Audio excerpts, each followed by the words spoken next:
இந்த எண்ணெய் விலை சப்சிடியை பற்றி கம்ப்ளைண்ட் பண்ணி பேசலான்னு தான் முதல்ல யோசிச்சுட்டு இருந்தேன். அதுலேயும் அந்த அரிணி சயம்னாங் பேசோ மிஞ்சா தூரோன் அப்படின்ற அந்த வீடியோ வேறு இப்போ அடிக்கடி அடிக்கடி கண்ணில் பட்டுக்கிட்டே இருக்கா. ஆனால் நண்பா, ரியாலிட்டி என்னன்னா, ஆமாங்க, எல்லாமே கிரைசிஸில் தான் இருக்குது. எரிவாயு தட்டுப்பாடு வந்து மலேசியா மட்டும் இல்லை, உலக அளவில் வந்து நிச்சயமாக ஏற்பட்டுக்கிட்டு இருக்கு. இன்னும் அது மோசமாகக்கூடிய சூழ்நிலையும் இருக்கலாம் அப்படின்றது ஐ திங்க் எல்லாத்துக்கும் தெரிஞ்ச ஒரு விஷயந்தான். சரி, இதை வந்து இப்போ இந்த சப்சிடிலாம் குறைக்காம இன்னும் கொஞ்சம் பெட்டராக டீல் பண்ணியிருக்கலாமா அப்படின்னா அந்த கேள்வி வந்து ஆர்ஆர் ரஃபீதிட்டு தான் வந்து கேட்கணும். இப்போ அவர் வந்து மந்திரி சபையில் இல்லாததுனால இதற்கு இதை விட இன்னும் சரியான தீர்வு வந்து தெரியல கிடைக்குமா அப்படின்னு. ஏன்னா அதே நேரத்தில் இப்போ நானும் வந்து ரொம்ப மினிமம் யூஸுங்க. என் நண்பர்களுக்கு தெரியும், முடிஞ்ச அளவுக்கு வந்து யார் கூடயாவது எங்கேயாவது போனால் ஏறி போயிடுவேன். சொந்தமாக வந்து ட்ரைவ் பண்ணுற பழக்கம் இல்லை. ஸோ அதனால் வந்து இந்த 300 லிமிட்டில் இருந்துச்சு பார்த்தீங்களா, அப்போலாம் நான்லாம் கெத்தா பாருங்கள், இன்னொரு 50% இருக்குது, இன்னொரு 60% எனக்கு மிச்சம் இருந்துருக்குங்க அதில். ஆனால் இப்போ ஒரே ஒரு முறை இந்த மாதம் வந்து ஆக்சுவலி பிணைக்கு வந்து நம்மளோட கெரியர் கைடன்ஸ் ஒர்க் வந்து போயிட்டு வந்தேன்.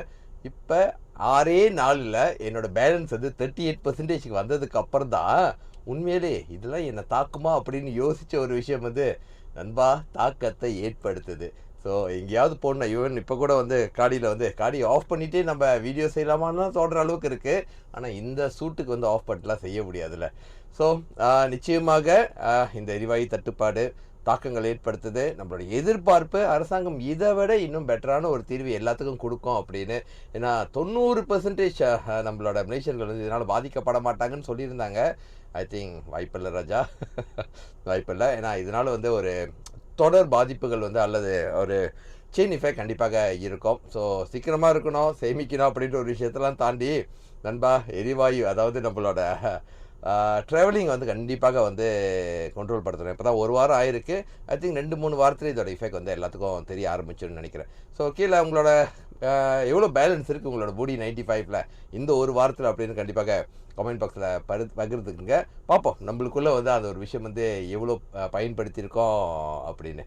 ஸோ சேமிக்கணும், சேமிப்பாக இருக்கணும். அண்ட் அதே நேரத்தில் இதை விட நல்ல பெட்டரான தீர்வு ஒன்று இருக்கும் அப்படின்னு எதிர்பார்ப்போம். வெற்றி வணக்கம், டாக்டர் புனிதன்.